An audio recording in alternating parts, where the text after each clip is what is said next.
What is going on, guys? Welcome to another installment of Chats with Chas Q&A edition. So Shelly07 asked, what do you do for a living? I'm a graphic designer. I have a 9-to-5. I work for a company. In case you guys don't know exactly what graphic designers do, I design t-shirts, I design flyers, emails that go out, brochures, anything that needs to be printed. I design social media banners and things like that. So that is what I do for a living. Miller gets motivated. A lot of people talk about the click they had that made them know that this time was their weight loss journey was for real. What was that for you? To be honest, when I really started to see results and other people started to see my results, I think was when I really realized that this was it. This was happening. And that was honestly probably about 5 months after I started my weight loss journey and about a month after I started lifting. So it did take a while. So I definitely recommend consistency. Just stick with it. Eventually it'll happen. I also tell people, fake it till you make it. I know that sounds very strange, but if you really think about it, if you keep going to the gym and just do that grind, just keep going, eventually it'll happen. I'm telling you, it'll happen. Dave does weight loss. Hey Dave. Is there anything that you can do now that you couldn't do at the start of your journey that makes you feel really proud? And what are you looking forward to being able to do at goal that you can't do now? So to be perfectly honest, I couldn't do a lot of things before I started. So one of the things that I would have to say that I'm most proud of is that I'm under the weight limit of a lot of things. You know, a lot of activities had a weight limit, and 250 is 250 pounds is that weight limit a lot of times, and I was over that. I was never under 250 really as an adult. So to get under that weight, when I remember when I was in like the 240s, it really hit me, and I was like, oh my gosh, like I don't have to worry about weight limit. What do I look forward to? I don't know, because I don't know of anything that I want to do that I feel like I can't do right now, if that makes any sense. So I'm definitely willing to try to do things now, and if I can't, then I know I can't. So I really don't know. Itas, when you notice your motivation slipping or just aren't feeling as enthusiastic, how do you keep going? That goes back to the fake it till you make it. There have been times that I just wasn't feeling it. I didn't want to go to the gym. I didn't want to eat healthy, and I did it anyway because I knew at the end of the day I had goals that I wanted to reach, and if I didn't go, I wasn't going to hit those goals.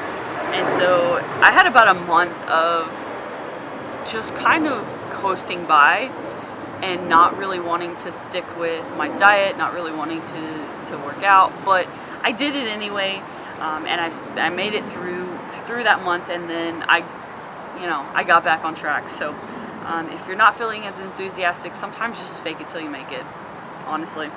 Ida's also asked if you had a theme song for your life, what would it be? Okay, so I've been thinking about this, and I don't know. I love music. I love all kinds of music. I listen to music every single day from morning to night. So I am not quite sure. Right now, my favorite song that I say is my theme song is Kelly Clarkson's Invincible. Go check it out. Go listen to it. It just makes me want to like sing it from the rooftops. Honestly. Yes, Tara Wood. What do you listen to while you work out? I mainly listen to rap. That is mostly what I listen to in my day-to-day. But there's something about rap that just kind of like gets me going. Also, there is a playlist on Spotify called Loyal to the Gym, and it definitely it's a mixture of like rock, rap. I mean, it is a huge blend of songs, and that one, that mix actually does really well. Most of the time, a lot lately, since I've been wearing tights and I don't have wireless headphones, I don't listen to anything. So it can be good and it can be bad as far as getting in my head, but mostly rap, a little bit of hard rock. Over 50 losing 50 said, you mentioned on YouTube that you were called out for squats and tennis shoes. What's wrong with that? What makes Chucks better for squats? I don't know if there's really any scientific studies on this, but wearing a flat shoe gives you a little bit more stability. So if you notice on the bottom of a sneaker, they usually have ridges, so you're not as just not as stable. When you have a Chuck on or any sort of flat lifting shoe, you're going to be flat to the ground. You're going to be a little bit more stable. So Chucks just happen to be like an inexpensive flat shoe. So that's why I got called out. Ali Fit Life, do you allow yourself cheat meals or alcohol once in a while or weekly? So as far as alcohol is concerned, I do drink, but it is pretty rare. I am not a big drinker. I wasn't a big drinker before my journey. It's just, I don't know. It's just not me. I like to be in control of my life. So, you know, getting drunk and being out of control is not my forte. As far as like big cheat meals, I don't do it weekly anymore. I used to. Now it's probably like once or twice a month that I do a full-blown like cheat meal. So I do recommend it. I think your body needs that kickstart. Ellen Fitness, if you could collab with any YouTuber at all, whether they have a huge following or even a small one, who would it be and why? So this question, honestly, there's a lot. I would probably collab with Humorous Fitness, Brian Turner, simply because he has a lot of knowledge and I think I could learn a lot from him. Lifting wise, I did get to pick his brain a little bit at Dallas Europa, and that dude has a lot of knowledge that I would like to learn a little bit more about. Chelsea lifts, obviously, because she does powerlifting, and I don't know, I just feel like it would be fun to work out with her. Hannah McBride is down in Austin. Hopefully I'll get something going with her soon. And pretty much, like, I mean, honestly, like, I'll collab if they're in my area or close to me. You know, I'll do a collab. You don't have to have a big following, you know, for me. Like, I think anybody that does lifting is gonna, you know, you may have knowledge that I don't have, and I may have knowledge that you don't have. I think you can always learn from someone, so it's not about the following. Ninja Nick Gets Fit. Have you had to do a lot of trial and error with eating plans, counting calories, macros? Yes. I still do a lot of trial and error. I did count my macros kind of in the beginning, but I don't recommend that necessarily unless you're going to be super dedicated to that, 'cause I think it takes a lot of time. I count calories. It's what I've been doing. As far as counting calories, it's trial and error for me. I started out with one number. I felt like that wasn't enough, so I went to a different number. That seemed to be working. I stayed with that for a while. I was in between 13 and 1400 calories for a long while, but now that I'm on this program, I had to up my calories because I was hungry all the time. So it's always trial and error, and don't be afraid to try something. Even if you try it for 1 to 2 weeks, don't be afraid. Like for me, like upping my calories by even 50 to 100 calories was a lot in my mind, but it has been it's been for my best interest, so it's definitely been worth it for me. So yes, always trial and error. How did you get into lifting? Do you have a trainer to help with form? I have a couple of friends that do lifting, so they have helped me with my form.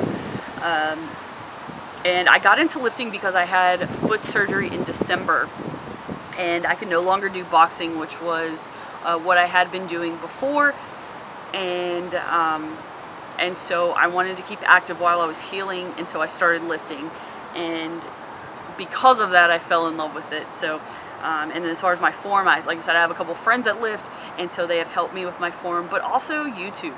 Like if you don't know how to do an exercise or you want to know how to do an exercise, seriously look on YouTube because it will help. What are some of your hobbies? To be perfectly honest, I don't have a whole lot of hobbies. I know that sounds really weird, but I get up early, I either record or edit videos or just have some me time. I go to work and then I go to the gym, I come home, eat, and go to bed, and I do it all over again. So as far as hobbies, right now I don't have a whole lot. Probably just hanging out with friends.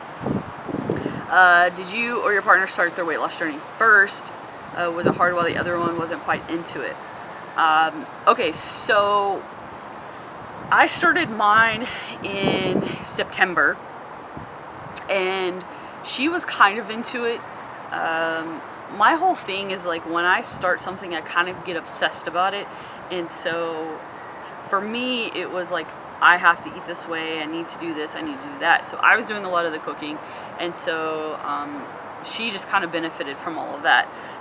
For her, she just wasn't quite there. You really have to be there mentally, and she just wasn't quite there for a little bit, but now like she is super dedicated and is on it. So it took her a little bit longer, but you know, now we do it together, and we have, you know, like she goes to yoga after work, I go to the gym and lift after work, so it works out. So yeah, I know it's hard, because it definitely was hard for me because I felt like I was doing it alone. But definitely rely on your online fitness family, because that really will help you get through until she's ready. He or she is ready to do it. You know, because you can't make somebody change. They have to want it for themselves, and they have to be mentally ready. So that is my advice for that. And then CHG974, have you ever thought about doing a virtual gym buddy video? I'm not sure what that would consist of. So maybe, I don't know. I do wish, I'm trying to get more comfortable in the gym so I can do some more videos, maybe a little bit more kind of instructional stuff as far as lifting is concerned. But I don't know, that seems like an interesting idea. I don't know how that would work, so if you could explain to me how that would work, then maybe we could get something like that going. And then one last bonus. So I posted on my Instagram, and I don't know if you can see this, but it's a 20 facts about me. And number 14 says that I have a screw in my left toe. And Chubbs to Fit Life asked me about that and wanted me to explain, so I decided that I'm going to explain here.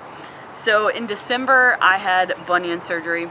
Basically on my foot, if this was my big toe, it was pushed over like this. And this part of my bone was sticking out.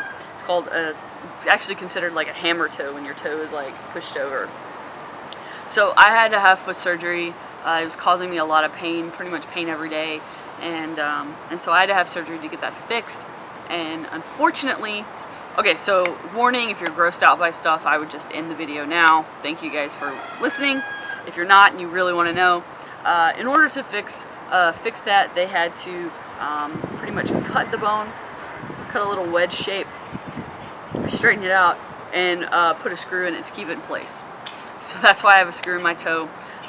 It still gives me issues from time to time. Jumping and doing jumping split squats and stuff like that still kind of hurt my toe from time to time. But it is healing. It was only in December, so it was about 7 months ago that it happened.